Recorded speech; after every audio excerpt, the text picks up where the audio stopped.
you're running your first marathon, and if you're like me, you're feeling really anxious about the distance because you've never done that, you've never run that long before. My first marathon was actually in 1997 at the end of swimming 2.4 miles, cycling 112 miles, followed by a marathon. Yes, my first marathon was part of the Ironman Triathlon in Hawaii.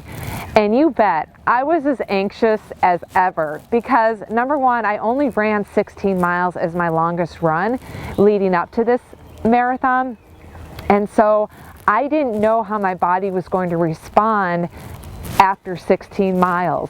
You hear about people bonking, meaning they're glycogen depleted, meaning they didn't fuel well or hydrate well, and so their muscles and their legs run out of the fuel that they need to continue the pace or the effort, or they just didn't train with a certain volume or intensity that they end up bonking, and it doesn't necessarily have to do with how their body is utilizing the nutrition. But anyways, I just wanted to talk about bonking because I just had this assumption that I was supposed to bonk at mile 20. So again, not knowing and having a little bit of fear of that unknown, what was going to happen after 16 miles of running, because I only knew how I felt at 16 miles of running. So over the years, I've developed a mental game that I like to use while I'm running marathons. And just so you know, the more experience you get, the more confidence you build with training, the better prepared you're going to be with the knowledge, and that's going to take care of the fear of the unknown. So today I just really wanted to mention how I like to break up the marathon distance and just to help me more mentally overcome the anxiety that I have leading up to race day. So I like to break it up as in the first 5K.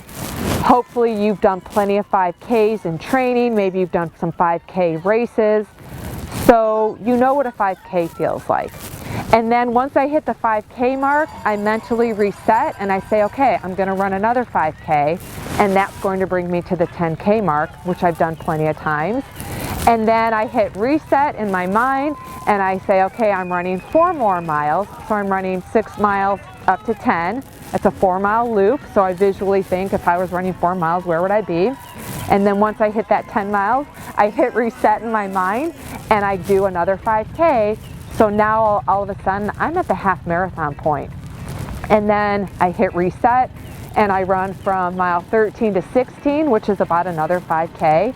I hit that 16-mile mark, and then that's where I'm starting to feel it because mentally, oh my God, I've run 16 miles, I have 10 more to go. So I hit reset at mile 16, and then I run 2 more miles, bam, I'm at 18. Now 18 miles could be your longest run in training. I know when I started, I usually went about 18 miles as my longest run after my first marathon, and you may not know what it feels like to run after 18 miles. So making it from mile 16 to 18 is a huge breakthrough. You hit reset, and then I go 18 to 22. I jump beyond that mental barrier of blonking at mile 20, and I go another 4-mile loop from miles 18 to 22. Bam, I'm past mile 20, I'm past that part of the marathon that I was supposed to bonk, and now I have 4.2 miles to go, and I just, give it all I have, if I have anything left to give, and I just run that next 4.2 mile loop, and then I'm done, cross the finish line, arms up with a smile. So breaking up the marathon into shorter distance is really helpful, even if you're someone like me who's completed 20 marathons during an Ironman distance triathlon competition, and I've probably done, I think, 4 or 5 run-only marathons without the biking and running, without the biking and swimming beforehand, but I still get a little bit intimidated by that marathon distance. And I know it's all mental, and I know physically I'm capable because I've done it over 20 times. So it's really just a mental trick that I like to play with myself. and hopefully it can help you as well. If you have any other tips that you'd like to share with us about how you mentally and or physically overcome some hurdles, some fears, some unknowns while you're training for a marathon or a triathlon or any endurance sport that you'd like to share, comment below, join the chatter in our T2 Endurance Facebook group, and make it a great day.